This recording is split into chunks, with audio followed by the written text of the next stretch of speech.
Welcome back to Movie Recaps. Today I will show you a drama, fantasy film from 2006, titled The Bothersome Man. Spoilers ahead. Watch out and take care.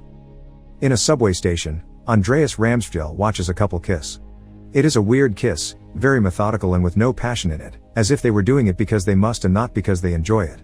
After thinking about it for a moment, Andreas decides to jump on the track as he remembers how this all got started.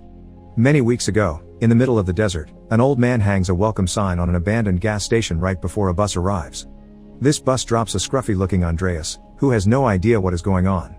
Now that Andreas is here, the old man takes the sign off, then drives the newcomer to the city while making mindless small talk. The area is clean and perfectly peaceful, perhaps too much so. Andreas is given an apartment of his own and a job as an accountant before he is left to his own devices for the night.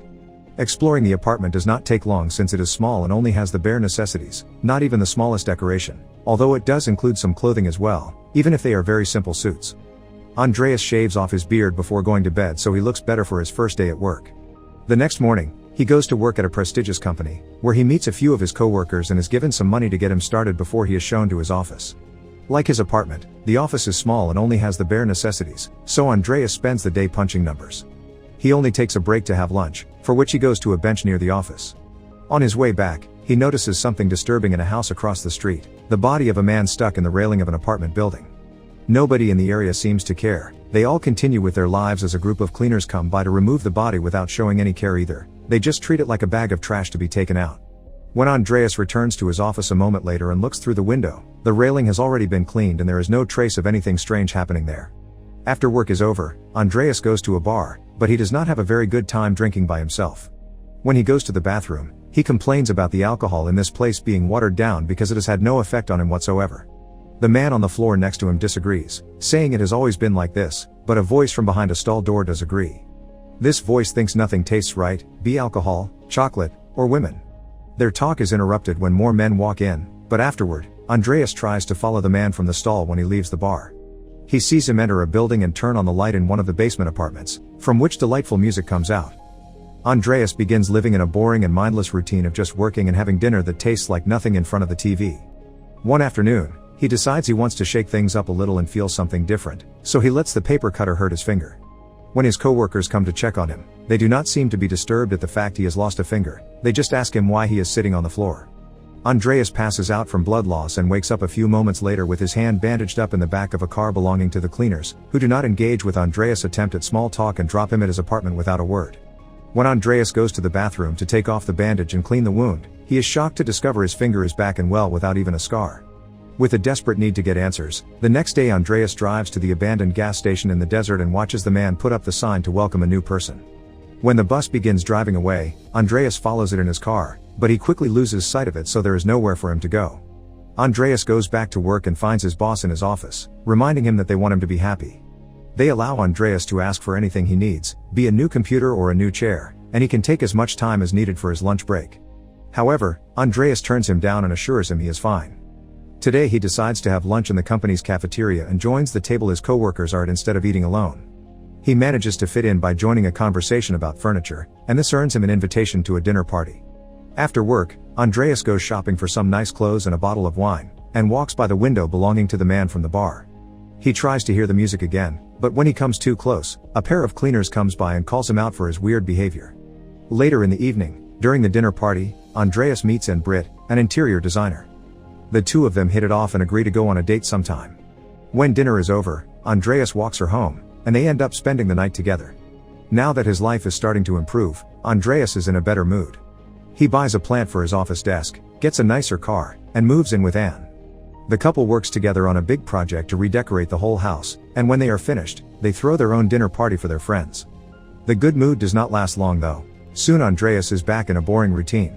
Chats with friends are always small talk about furniture, his nights with Anne are performative, not passionate, and all she can talk about is redecorating the house. One night, Andreas cannot sleep so he makes some nothing-tasting coffee, and when Anne checks on him, he tries to tell her about his nightmare. However, Anne says she does not want him to talk like that, and goes back to the subject of the house. Some days later, Andreas begins paying more attention to his co-worker Ingeborg and decides to ask her out. After calling Anne and telling her he has to work extra hours, Andreas takes Ingeborg to the movie theater. The film is rather sad but he is the only one crying, although at least Ingeborg rests her head on his shoulder. Afterward, Andreas drives Ingeborg home and asks if she would be okay with fooling around with him while he continues to live with Anne. Ingeborg accepts, and they end up making out. Andreas and Ingeborg begin having a secret affair, although they think it would be nice not to have to hide.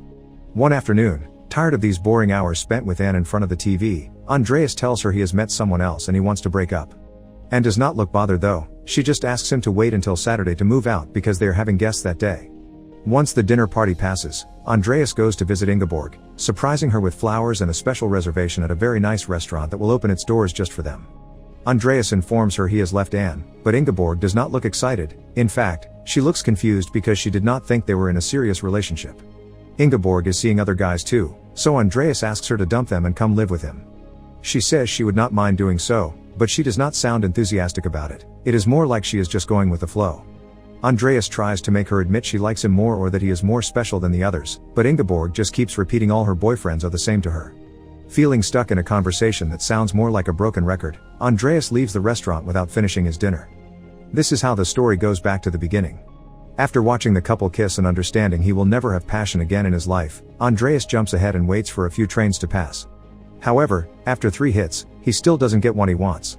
The station's eventually close, and now that he gets to rest a few hours, Andreas gathers energy and strength to follow the light at the end of the tunnel and returns to the city. The cleaners find him and take him home without a word or even attempting to take care of his wounds. When Anne sees him, she does not react either, just tells him they have been invited to go karting with friends. Feeling resigned, Andreas accepts. A few days later, after drinking alone at the bar again, Andreas remembers the guy from the stall and tries to find him. He can hear lovely music coming out from his window again, so he climbs the side of the building to get into a back corridor and reach the basement, where he finally meets the guy, whose name is Hugo. Andreas has to convince Hugo to let him in because his new friend is scared to get in trouble for what he is inside his little room: a painting, a ceiling filled with light bulbs, and a hole on the wall where the music comes from. After promising he will keep the secret, Andreas is allowed to stay and listen to the music with Hugo. The next day, Andreas is distracted at work, which gets his boss's attention and makes him check on him. However, when Andreas begins talking about missing the real taste of chocolate and seeing children around, his boss is weirded out and leaves. Still determined not to give up, Andreas tells Anne he will be working late and begins spending his evenings in Hugo's room, making the hole bigger with various tools to hopefully escape. At first, Hugo is against it because it will get them caught, but when a lovely smell starts coming out of the hole too, Hugo decides to help. The hole eventually becomes a tunnel, and Andreas and Hugo like to sit in it and have coffee while listening to the music and hearing the adorable sound of kids laughing. One morning, Andreas goes to work only to find out he has been replaced with a new person. His boss tells him it is not firing him but inspiring him to find a new career, yet when Andreas leaves the building, he sees cleaners waiting for him outside. Not wanting to get caught, Andreas goes back inside and leaves through the back door instead. Now Andreas has all the time in the world to work on the tunnel, which becomes so big that even the neighbors begin smelling the lovely aroma and hear the music that comes out of it. They come to knock at Hugo's door, so he sends them away saying they are fixing a leak, but this only causes the neighbors to gather around the window outside. Eventually, they reach the end of the tunnel and the wall the hole is actually on. Andreas inserts his hand through it and it comes out in a beautiful, colorful bright house with the sound of children playing outside echoing in its walls. Andreas' hand is waved around and he manages to grab some freshly baked cake, which he proceeds to eat and marvel at how delicious it tastes. He is so in love with his cake that he barely reacts when cleaners finally arrive to take him and Hugo away. A few moments later, Hugo is allowed to leave, but the cleaners take Andreas to meet the city leaders, who tell him people are happy there and they are proud of that.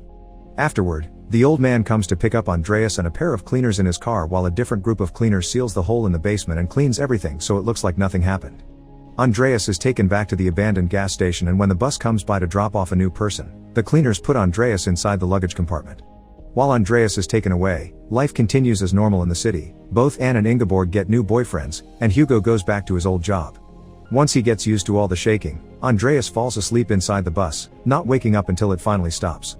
He kicks the compartment door open and comes out, only to find himself in a frozen wasteland.